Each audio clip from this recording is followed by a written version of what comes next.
Hello everyone. केंद्र सरकार की योजनाएं एंड स्कीम्स तो हम लोग पढ़ते हैं, लेकिन कभी कभी साल भर में स्टेट गवर्नमेंट की कोई बहुत इंपॉर्टेंट स्कीम्स और योजनाएं आती हैं जिससे हमारे एग्जामिनेशन में क्वेश्चंस आ जाते हैं। तो आइए आज इस सेशन में हम डिस्कस करने वाले हैं जितने भी स्टेट्स हैं उसके इम्पॉर्टेंट स्कीम्स और योजनाओं के बारे में। मेरा नाम है कीर्ति पांडे और आप आ चुके हैं हमारे स्पेशल स्कीम्स के सेशन में। तो सबसे पहले हम देखेंगे कि पहला स्टेट जो है हमारा वो है हिमाचल प्रदेश। और हिमाचल प्रदेश में जो स्कीम जिसकी हम बात करने वाले हैं वो है मुख्यमंत्री सुख आश्रय योजना।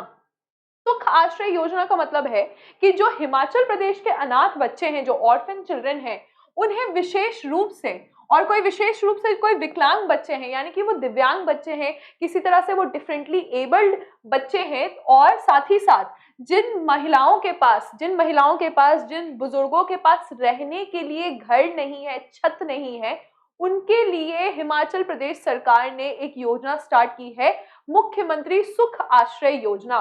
तो अगर आपसे पूछा जाएगा मुख्यमंत्री सुख आश्रय योजना, तो आपको बताना है कि ये हिमाचल प्रदेश का है। हिमाचल प्रदेश के चीफ मिनिस्टर का नाम भी है सुखविंदर सिंह सुक्खू और इस योजना का नाम भी है सुख आश्रय योजना। साथ ही साथ हिमाचल प्रदेश ने वन मित्र योजना भी लॉन्च किया है। वन मित्र योजना में आप देख सकते हैं कि वन क्षेत्रों की सुरक्षा, संरक्षण और विकास के समुदाय की भागीदारी के लिए, यानी कि यहाँ पे इनका कहना है कि जो लोगों का पार्टिसिपेशन है, जो जन भागीदारी है, वो भी साथ में आए और वन के क्षेत्रों को यहाँ पर संरक्षित करे, वन के क्षेत्रों को बचाया जा सके। तो यह है वन मित्र योजना और ये दोनों योजना जो है वो हिमाचल प्रदेश का 2023 में लॉन्च हुआ है। आगे हम बढ़ेंगे उड़ीसा। उड़ीसा में दो स्कीम्स। सबसे पहले तो जो लक्ष्मी बस योजना है, इसने एकदम ट्रांसफॉर्म कर दिया है मो बस योजना। और लक्ष्मी बस योजना में क्या है, तो इसमें बेसिकली जो लक्ष्य है कि ग्रामीण क्षेत्रों में ध्यान केंद्रित करते हुए उड़ीसा में ऐसा मतलब बनाया जाए कि महिलाएं भी बस चला सके, है ना। तो यहाँ पे आप देखिएगा कि इनिशिएटिव दिया गया है कि 1623 ऐसे बसेस हैं रूरल एरिया में, ग्रामीण क्षेत्रों की ये बात की जा रही है, रूरल एरिया में ये स्टेट डेडिकेट कर रहा है अपने बजट में कि महिलाएं भी बस चलाएं। ये है लक्ष्मी बस योजना, काफी सुंदर योजना है ये।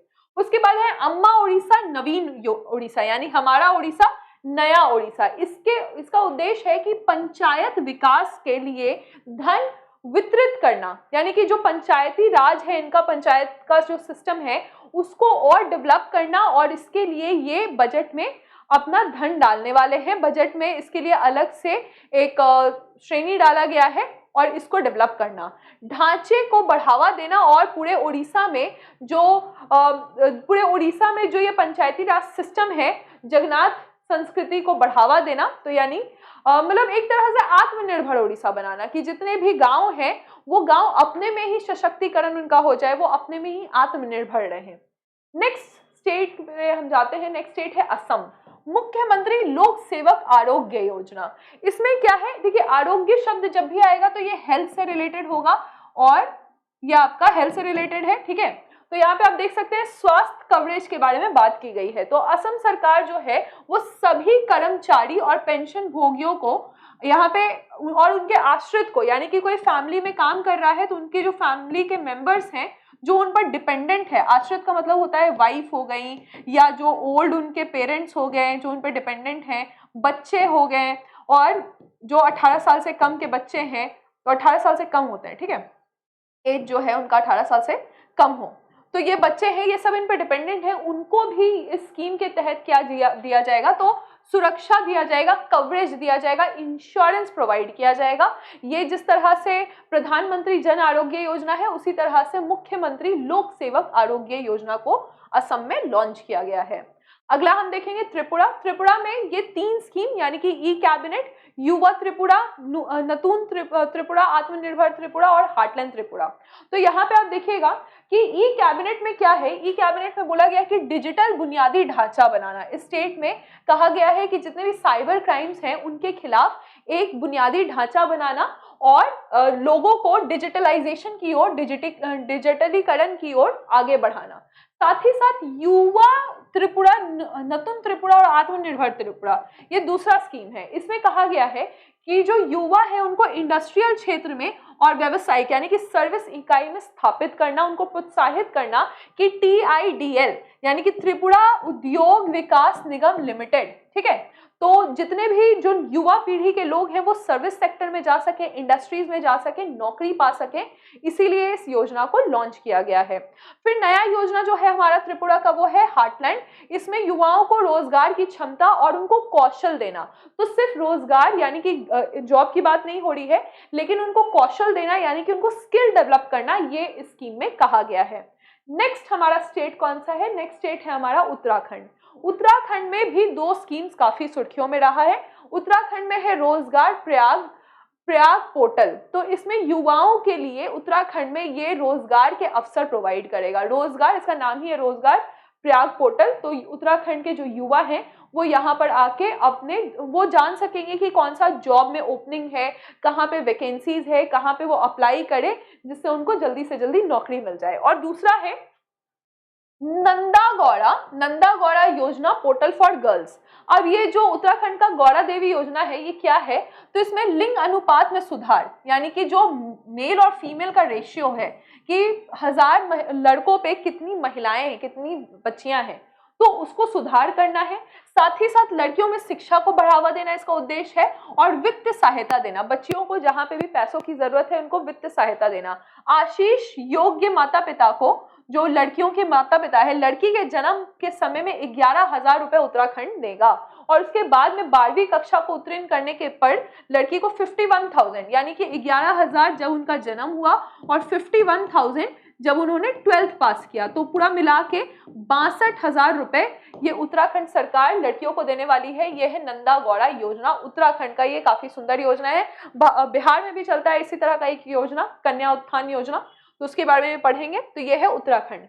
अगला है उत्तर प्रदेश में। तो ऐसे काफी सारे स्कीम्स हैं, लेकिन इस बार जो मैं आपके साथ स्कीम डिस्कस करने वाली हूँ वो है राज्य में सड़क नेटवर्क और यातायात प्रवाह को बढ़ाना, ठीक है। तो इस योजना में जो बजट है, बजट में 500 करोड़ रुपए डाले गए हैं, और बेसिकली बात यह है कि जो ट्रांसपोर्टेशन है उसके लिए जो रोड्स और हाईवेज बनते हैं उसके साइड में पेड़ पौधे लगाना। इस स्कीम में यही कहा गया है कि योजना में जो धरातल पर यहाँ पे आप देख सकते हैं शहरी सड़क है, इसमें विकास करना, उसके ग्रिड को स्थापित करना, और साथ ही साथ आसपास पेड़ पौधे लगाना, ये स्कीम में कहा गया है। फिर हम देखेंगे Rajasthan I smart talent connect portal. Rajasthan में I smart talent connect portal क्या है? तो ये भी आपका ऑनलाइन से ही रिलेटेड है। जो उपभोक्ता है उसको अनुकूल बनाना, उसके लिए पोर्टल, यानी जो कंज्यूमर है, कंज्यूमर कौन? जिसको नौकरी चाहिए, ठीक है, जिसको जॉब चाहिए, तो जॉब जिसको चाहिए उनके लिए, नौकरी चाहने वाले युवाओं के लिए स्कीम को लाया गया है, जिसमें वो कंपनी में जब भी कोई पोस्ट का उद्घाटन होता है, जब भी कोई वैकेंसी आती है, ओपनिंग्स आती है, तो ये सब कुछ उसमें बताया जाएगा। तो ज्यादातर आप देख रहे हैं कि स्टेट्स अपने ऑनलाइन पोर्टल्स बना रहे हैं ताकि वहां के युवाओं को रोजगार मिलने में दिक्कत ना हो। आप लोग भी जैसे एक naukri.com है, लिंक्डइन है, ये सब का इस्तेमाल हम लोग करते हैं ताकि जॉब मिल जाए। उसी तरह से स्टेट में जहां पे भी जॉब की वैकेंसी है उस तरह के स्कीम्स को यहाँ पर बताया गया है। गोवा में क्या है कि श्याम पूर्णा ई बाजार, ये एक ऑनलाइन प्लेटफॉर्म है ताकि लोग जो हैं वो अपने सामान को यहाँ बेच पाएं। अब गोवा में बहुत सारे आर्टिशंस हैं, शिल्पकार हैं, या बहुत सारे जो टैलेंटेड लोग हैं वो अपने सामान को नहीं बेच पाते हैं। साथ ही साथ जो यहाँ के वेंडर्स हैं, जो लोकल वेंडर्स हैं, गोवा में बहुत अलग अलग टाइप के GI टैग्स के प्रोडक्ट्स हैं, जैसे कि आपने मिर्चा सुना होगा, चिलीज सुना होगा, तो ये अपने प्रोडक्ट को एक अच्छे फॉर्म में, एक अच्छे दाम में बेच पाए, इसलिए इस ऑनलाइन ई बाजार को खोला गया है। यह है गोवा का ई बाजार।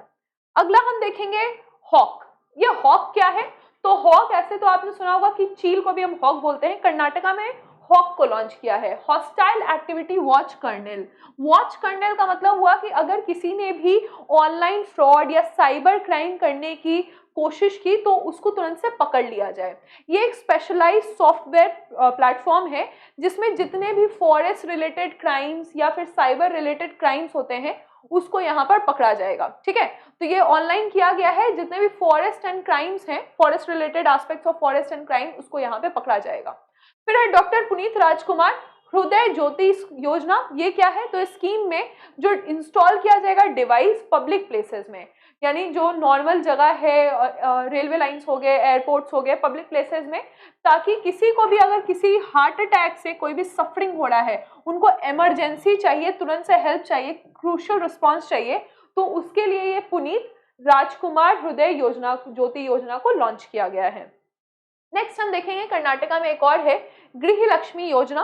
तो गृह लक्ष्मी योजना के बारे में क्या कहा गया है कि गृह लक्ष्मी योजना ये अवेलेबल है सारी महिलाओं को जो कर्नाटका में घर में काम करती हैं, जो गृह में काम करती हैं, और उनको फायदा क्या मिलेगा, उनको हर महीने 2000 रुपए कर्नाटका सरकार डायरेक्टली उनके बैंक अकाउंट में ट्रांसफर करेगी।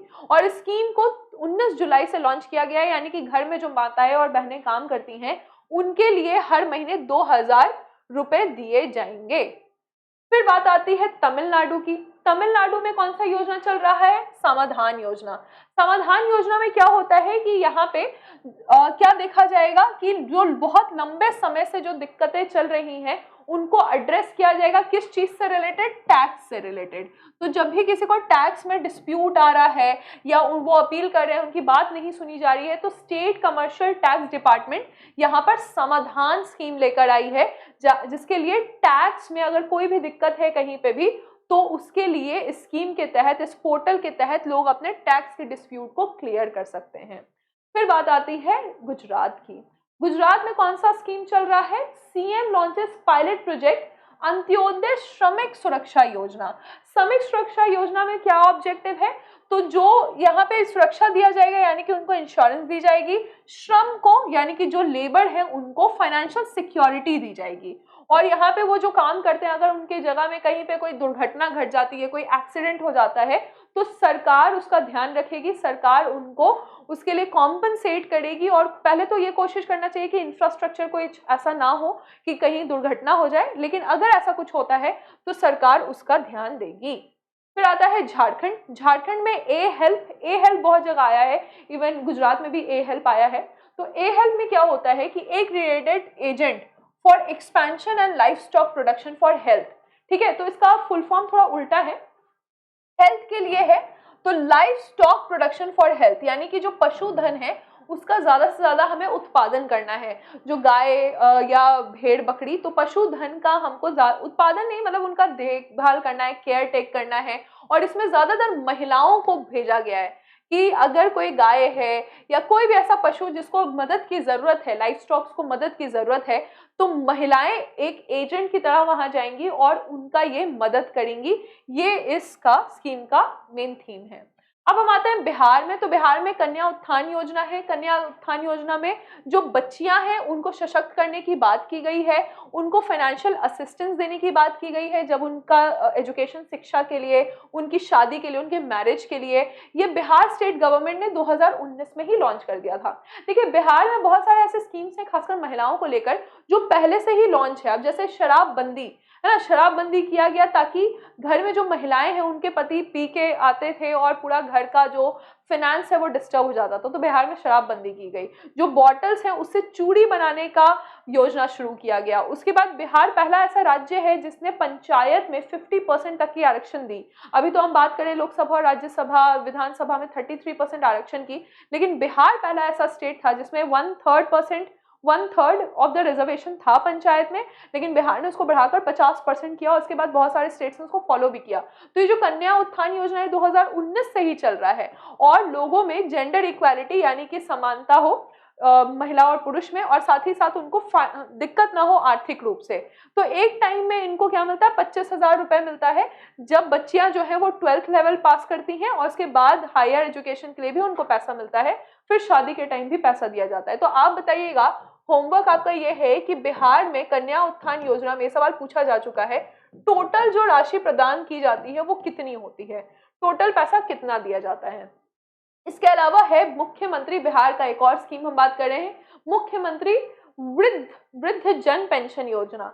तो वृद्ध का मतलब हुआ कि जो बूढ़े हो गए हैं उनके लिए सोशल सर्विस स्कीम है ये, और बिहार में फाइनेंशियल असिस्टेंस दिया जाएगा। इसमें 400 रुपए हर महीने, 400 रुपए हर महीने दिया जाएगा जिनका भी एज 40 साल से ज्यादा है और जो बीपीएल फैमिली से हैं, यानी कि बिलो पॉवर्टी लाइन जितने भी सीनियर सिटीजन है बिहार में 60 साल से जो ज्यादा हैं, उनको हर महीने अपनी जरूरतों के लिए, दवाई वगैरह के लिए 400 रुपए बिहार सरकार देने का वादा कर रही है। यह है वृद्ध जन पेंशन योजना। तो आपको होमवर्क में बताना है कि बिहार में कन्या उत्थान योजना में कितने पैसे दिए जाते हैं। साथ ही साथ आप मुझे बताइए कि लाडली बहन योजना जो कि न्यूज में रहा, वो किस स्टेट का है। होपफुली आपको ये सेशन समझ में आया होगा, पसंद आया होगा। हमने कोशिश किया कि मैक्सिमम हम जो स्कीम्स हैं 2023 के लिए इंपॉर्टेंट, उसको हम कवर करें। अगर आप चाहते हैं कि आप इसी तरह से डिटेल में मेरे साथ पढ़ें तो आप आ सकते हैं अनअकैडमी के ऐप पे।